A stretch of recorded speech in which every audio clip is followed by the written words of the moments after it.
Queridos estudiantes, estamos muy contentos de que usted sea parte de la Academia Zoe.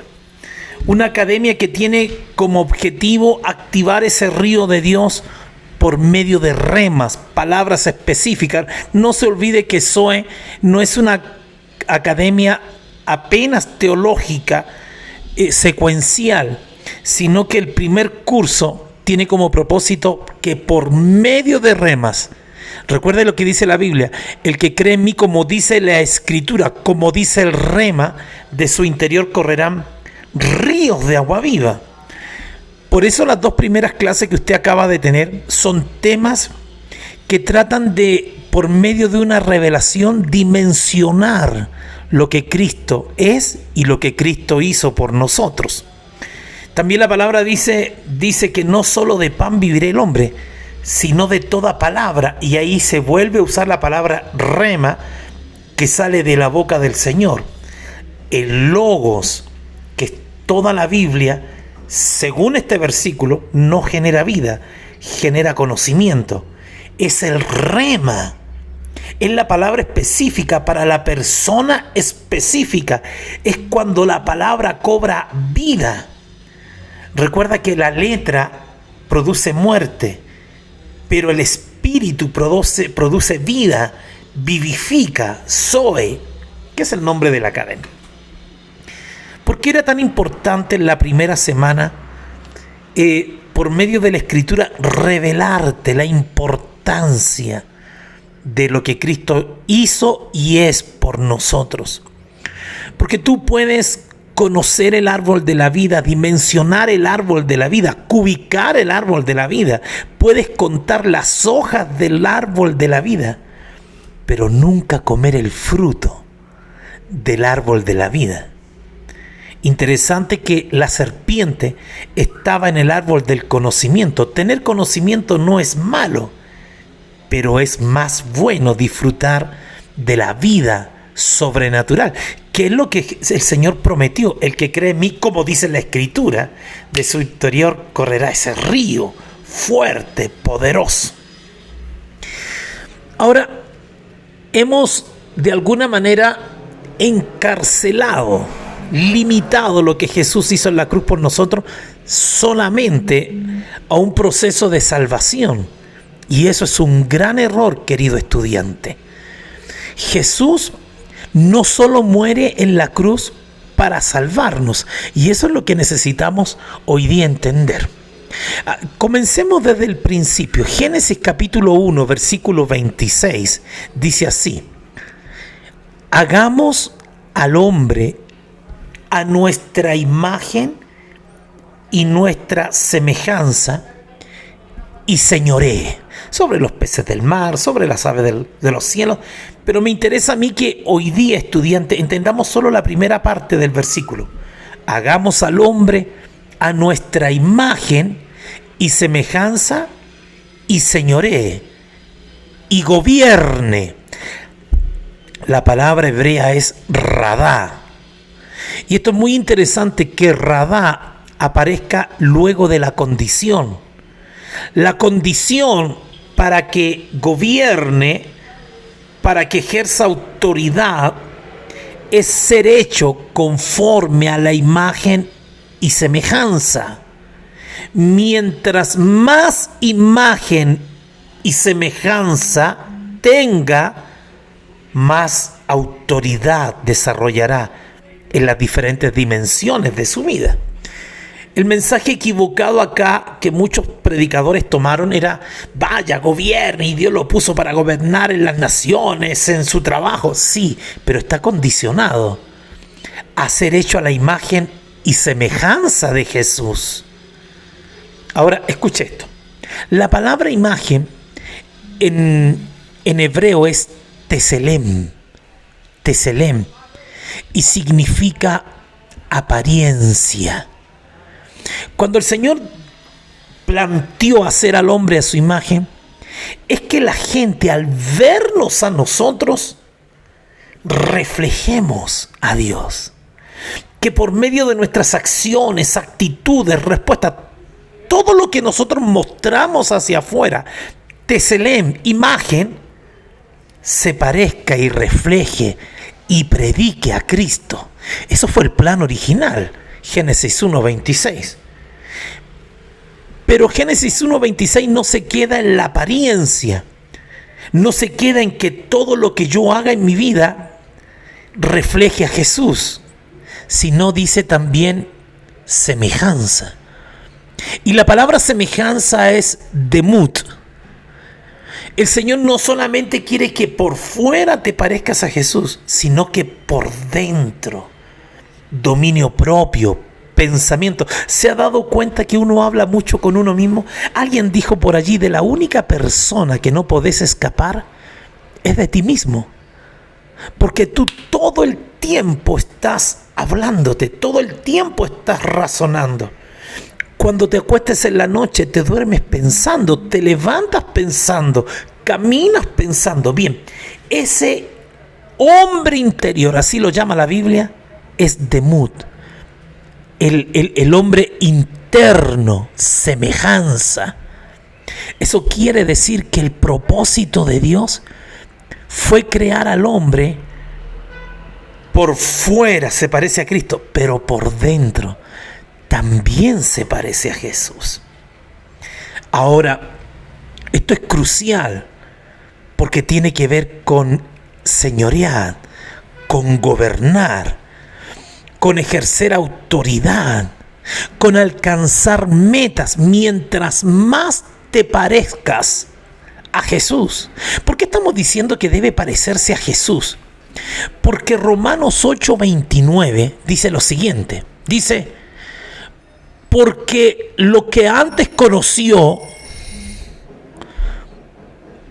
es que estamos grabando en vivo, porque lo que antes conoció, también los predestinó para que fuesen hechos conforme a la imagen y semejanza de su Hijo.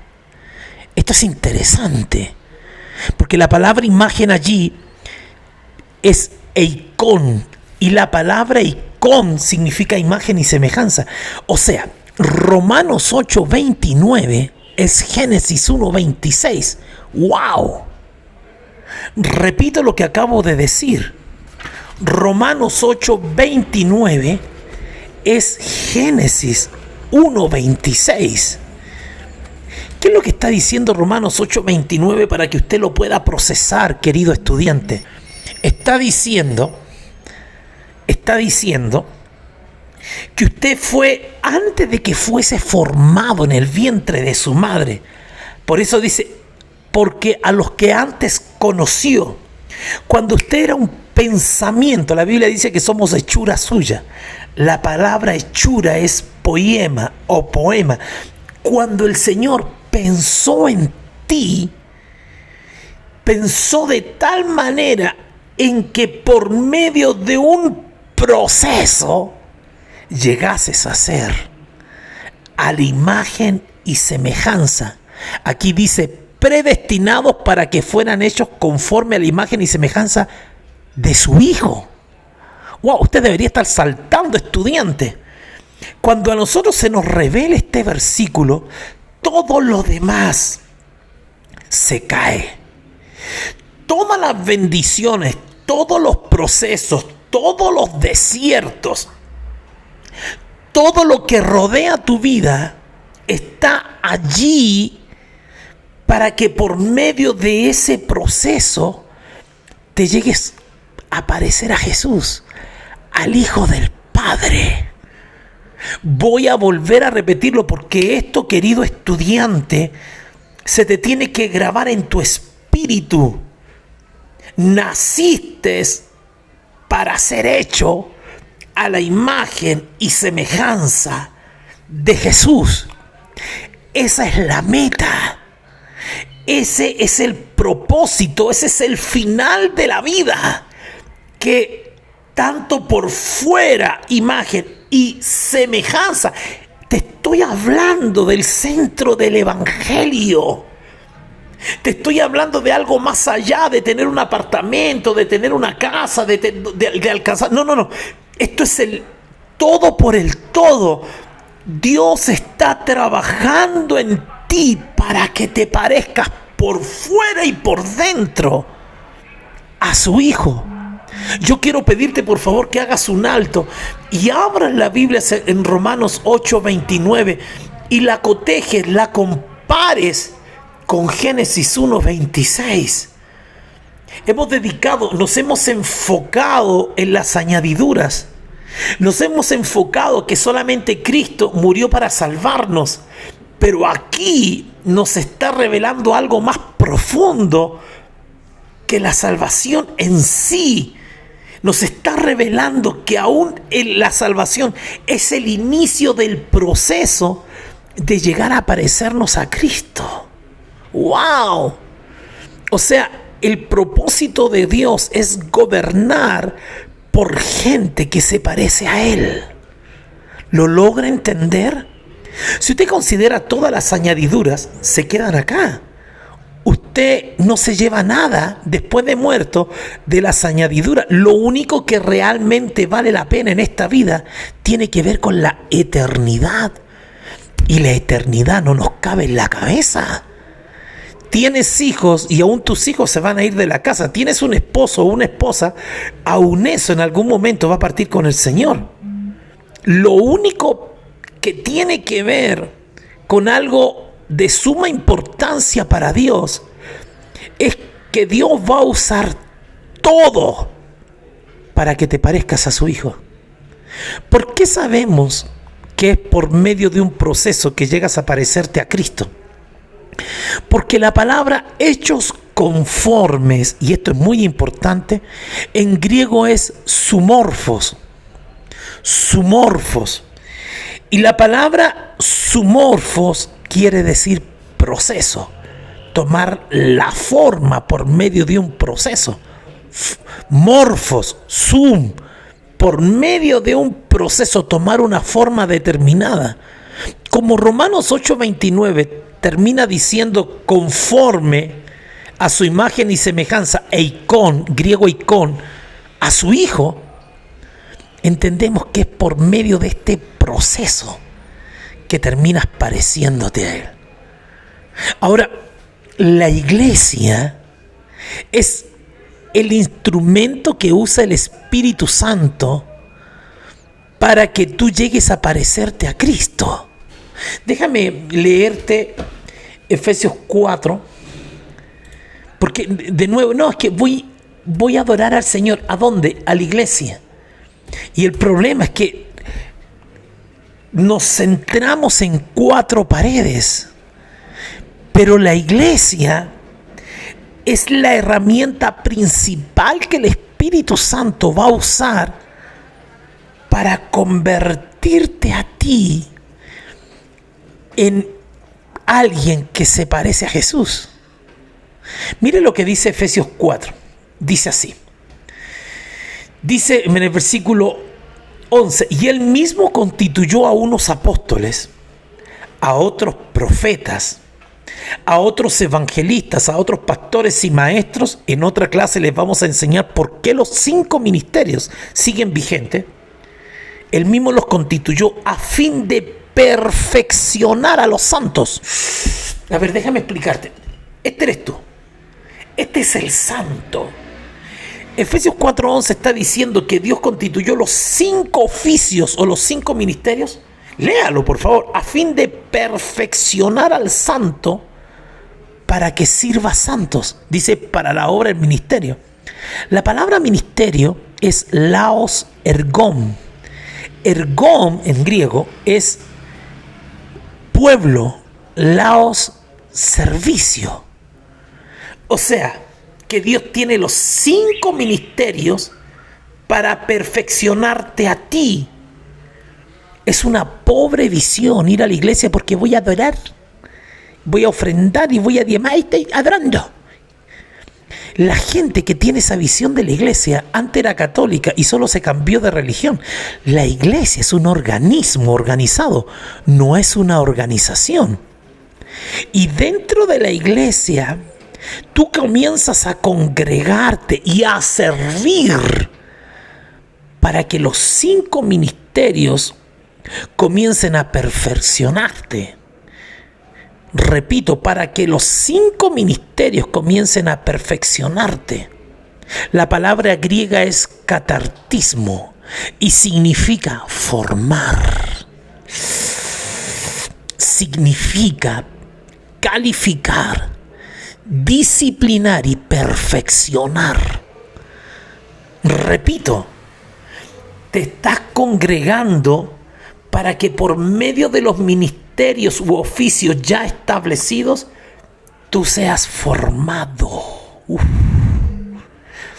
Vos no venís a aprender a la iglesia. Aprender es parte. Vienes a ser formado a la imagen y semejanza de Cristo. Por eso una persona que no tiene compromiso, que es un simple cristiano dominguero, no se parece a Jesús, porque no entró en el sumorfos, no entró en el proceso que Dios quiere para que tú llegues a la meta, que es ser hecho conforme a la imagen de Jesús. Pero Dios no usa solo los 5 ministerios, Dios no usa solo a las autoridades. Por eso tienes que estar sujeto. Vamos a ver más adelante, Jesús no predicó el evangelio del amor. Mateo 3, Juan Bautista dice: arrepentíos y convertíos, porque el reino de los cielos se ha acercado.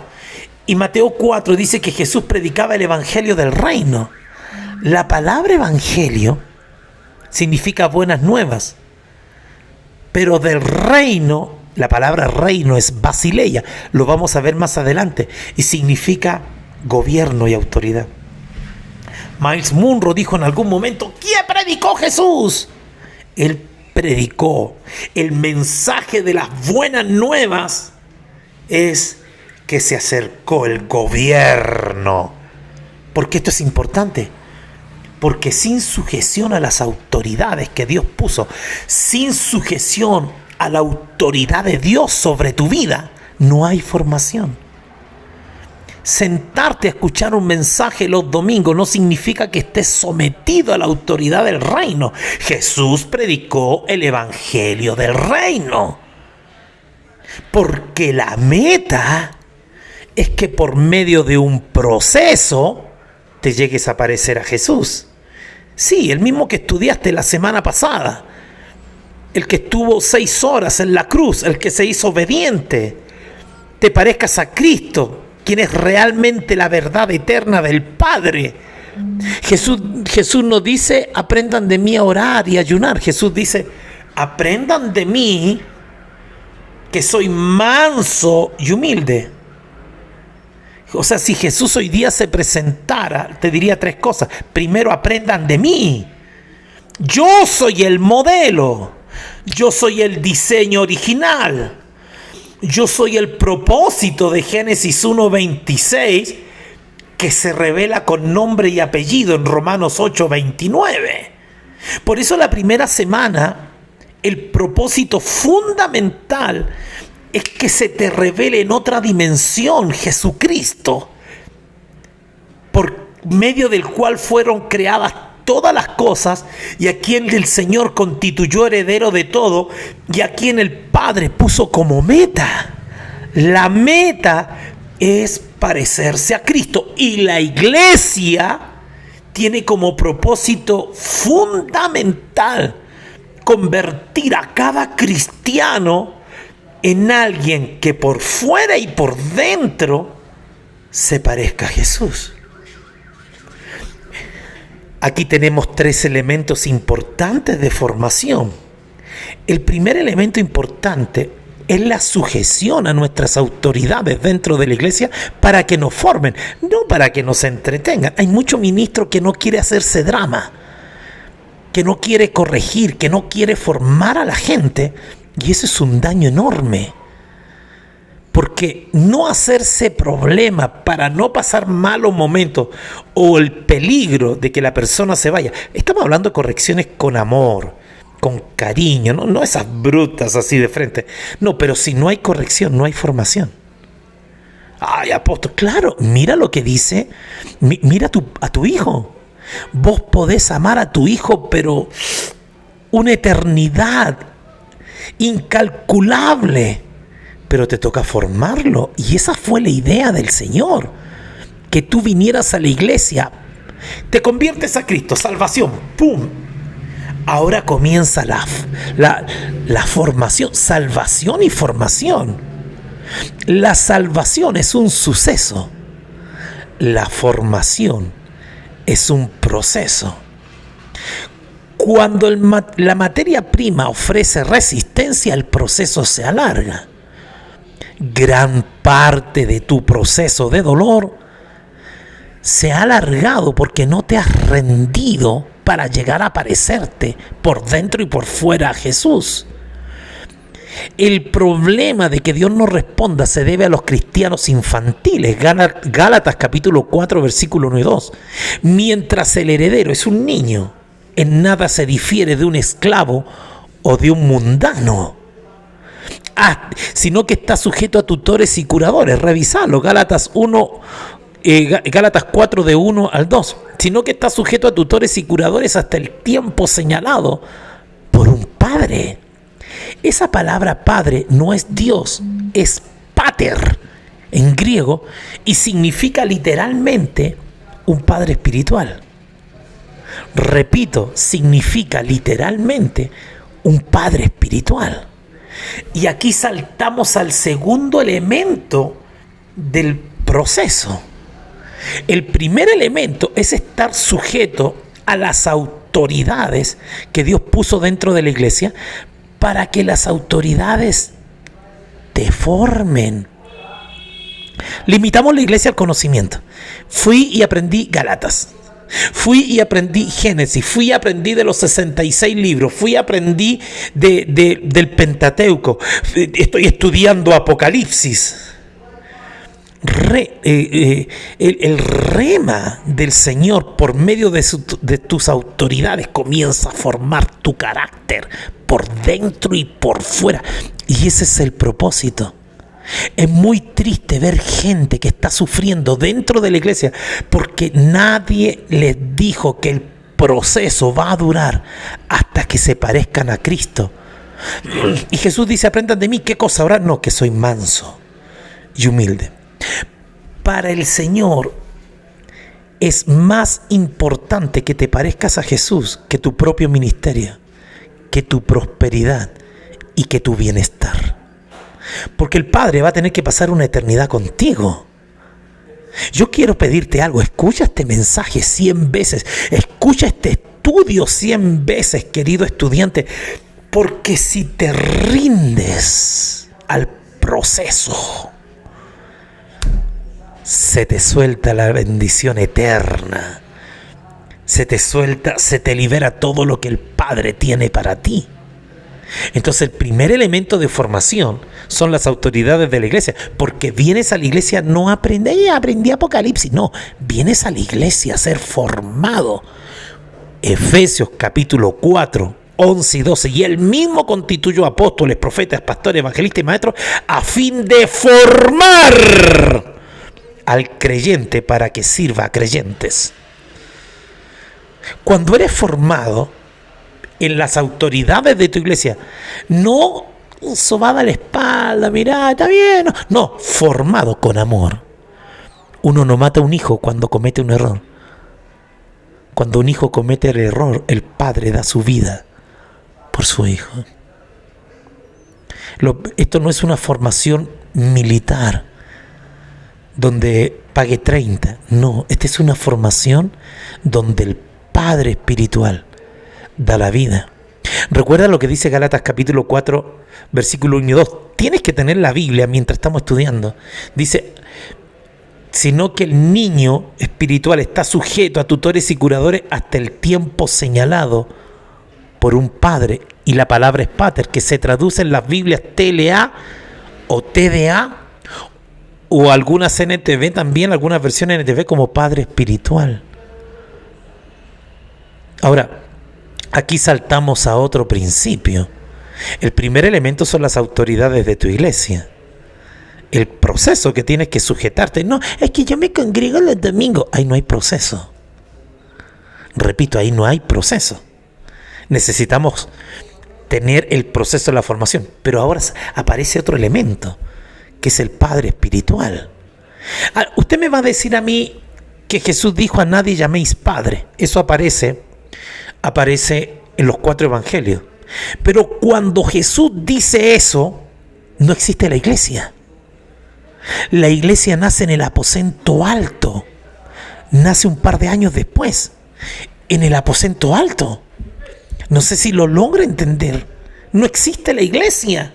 Cuando Jesús dice: a nadie llaméis Padre, le está hablando al pueblo judío, al pueblo de Israel. Pero Pablo, 30 años más tarde, dice: aunque tuvierais 10,000 años, no tendréis muchos padres, porque por medio del evangelio yo me convertí en vuestro padre espiritual. Eso dice Pablo. Ocupa la palabra pater, padre espiritual. Y Gálatas capítulo 4, pero se me anduvo. Gálatas capítulo 4 dice que es el Padre el que determina mis tiempos, hasta el tiempo señalado por un Padre. Ahora, a esa paternidad espiritual se le llama discipulado. Discipulado no es encerrarse, que por medio de cartilla la gente aprenda algo de Dios. Eso no es discipulado. Jesús no discipuló a su gente con una cartilla. Jesús pasó tiempo, se invirtió en ellos, dormía con ellos, vivía con ellos, estaba pendiente de ellos durante 3 años y medio. Así que si creemos que discipulado es encerrar a la gente para enseñarle por medio de una cartilla, esa es enseñanza. Mateo 28, 19 dice así: toda autoridad me ha sido dada en el cielo y en la tierra, por tanto id y haced discípulos, 1, bautizándolos, 2, y enseñándoles que guarden todas las cosas que yo os he ordenado. Son 3 órdenes diferentes. Discipulado no es bautismo, bautismo no es enseñanza, y enseñanza no es discipulado. Discipulado es invertirte por medio de una relación paternal en la vida del creyente para formar a Cristo en él. Así que la pregunta es si tienes un padre espiritual o solo tienes un líder. Líder está muy por debajo de lo que es un padre espiritual, porque un padre espiritual da su vida por su hijo para que sea mejor que uno. Deme un versículo bíblico, apóstol, de la paternidad espiritual. Lo vamos a ver más adelante. Pero en Gálatas 4:19 dice así. Dice: hijitos míos, por los cuales vuelvo a sufrir dolores de parto, hasta que Cristo sea formado dentro de vosotros. Léalo, Gálatas 4:19. Hijitos míos, por los cuales vuelvo a sufrir dolores de parto. ¿Hasta qué? Primero establece la relación.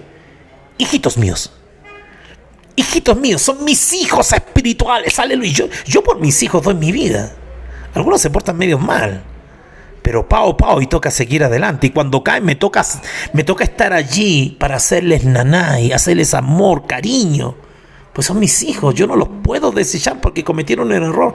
¿Y por qué son sus hijos espirituales? Porque estoy formando a Cristo en ellos, imagen y semejanza. Génesis 1:26. Volvamos a repasar Gálatas 4:19. Hijitos míos, ¿eh? ¿Ve la relación? Hijitos. No, hijos, desgraciados, no.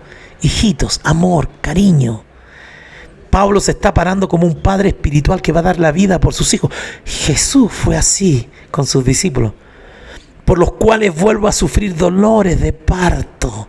Cuando un hijo no va a la iglesia, cuando un hijo se bajonea, cuando un hijo cae en pecado, cuando un hijo espiritual hace lo que... Ahí aparece el padre espiritual a parirlo con dolor, a ser redentivo, a ponerlo de pie cuando se cae, a ayudarlo a levantarse.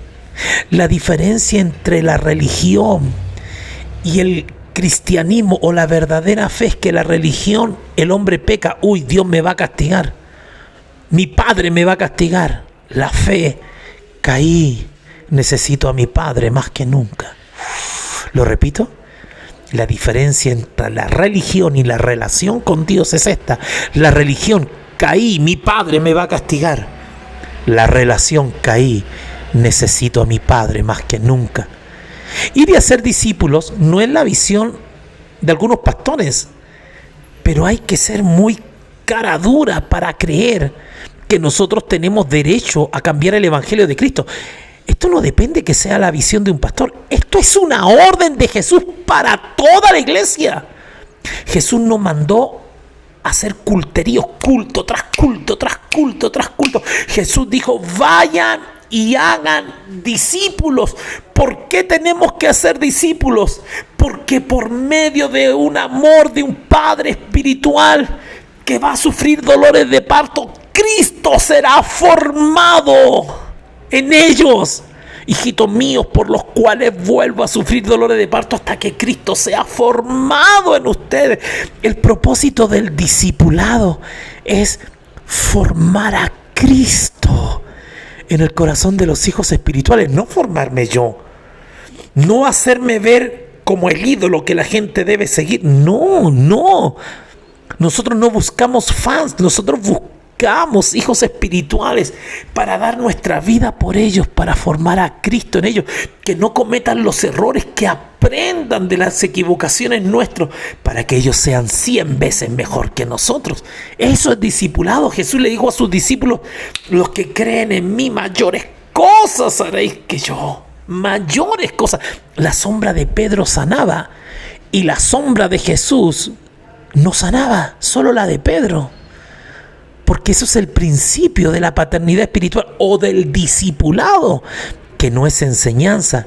Discipulado es invertir mi vida en un hijo espiritual, estar pendiente de él, amarlo y formarlo para que se parezca a Cristo.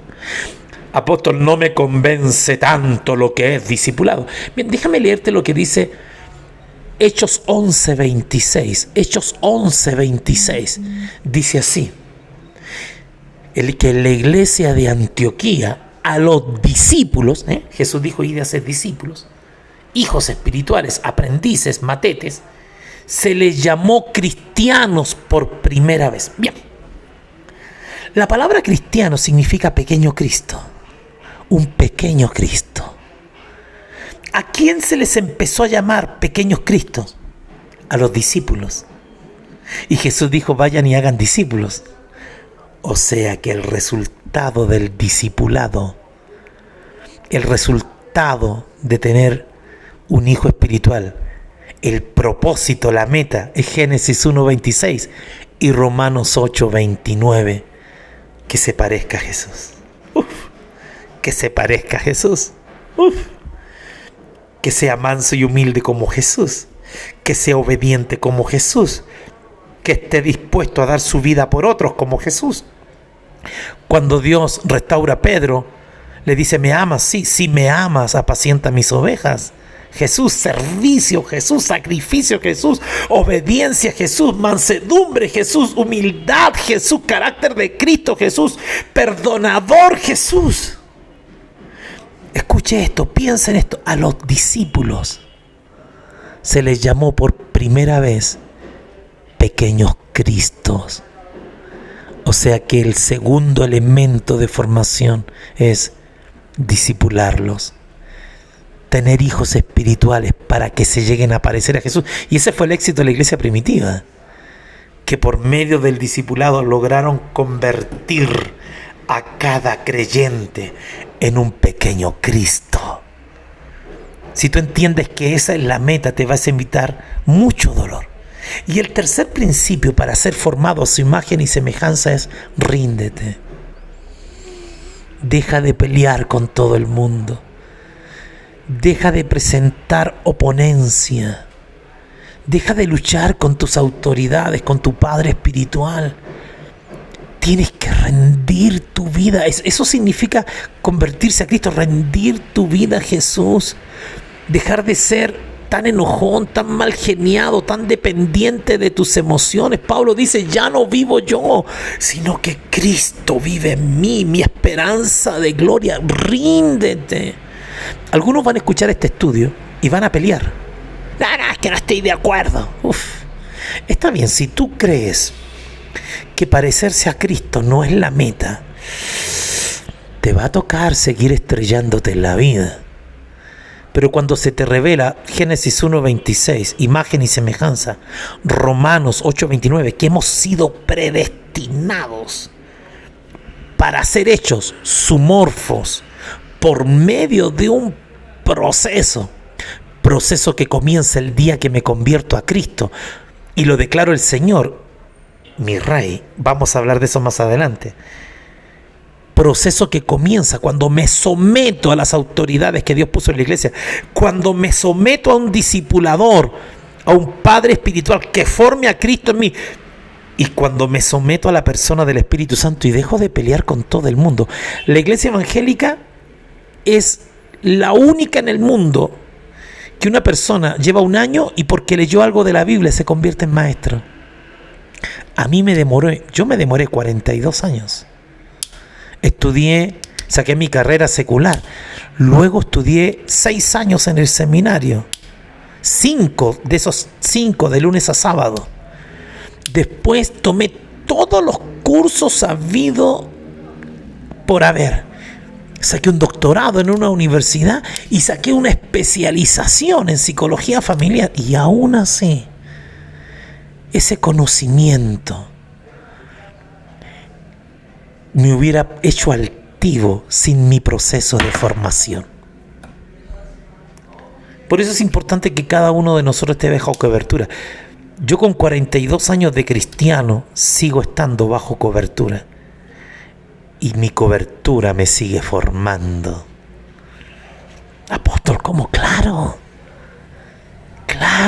no importa qué tan lejos lleguemos, yo necesito que me formen.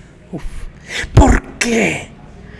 Porque cuando acepto el proceso de formación y me rindo al Espíritu Santo y dejo de pelear con Él y con mis autoridades y con mi Padre espiritual, empiezo a parecerme a Jesús y empiezo a ser hecho a su imagen y semejanza. Por eso es importante Zoe, la academia. Porque Zoe no es un estudio sistemático de la Biblia. Zoe es un proceso por medio del cual el rema, que es una espada, comienza a partir el alma. A partir el alma. Recomiéndele a la gente que estudie en la Academia Zoe y discierne los pensamientos y las intenciones del corazón. Separa lo bueno de lo malo para que el proceso de formación caiga en buena tierra. Termino con esto. Lo más importante es tu vida. No es la cantidad de cosas que puedas tener. Lo más importante en tu vida es llegar a la meta. Y tener clara la meta. La meta de todo cristiano, según Romanos 8:29, es que desde antes de que fuera fundada la tierra, desde antes que yo naciera, el Señor me predestinó para ser hecho a la imagen y semejanza de su Hijo Jesús, para que señoree, radá, para que gobierne como Él mismo gobernaría. Estamos recién en nuestra segunda semana. El próximo mensaje es el precio del discipulado. ¿Se acuerda que Jesús dijo que hay que ir y hacer discípulos? El precio del discipulado, el precio de tener un padre espiritual, el precio de tomar la cruz. Mientras menos presión sientas al convertirte a Cristo, es porque tal vez no estás en ningún proceso. Pero servir a Cristo es tomar la cruz de cada día, sacrificios voluntarios. ¡Ay, pero no me puedo adelantar! No se pierda el próximo estudio. Hombres y mujeres hechos a la imagen y semejanza de Jesús. Vendi.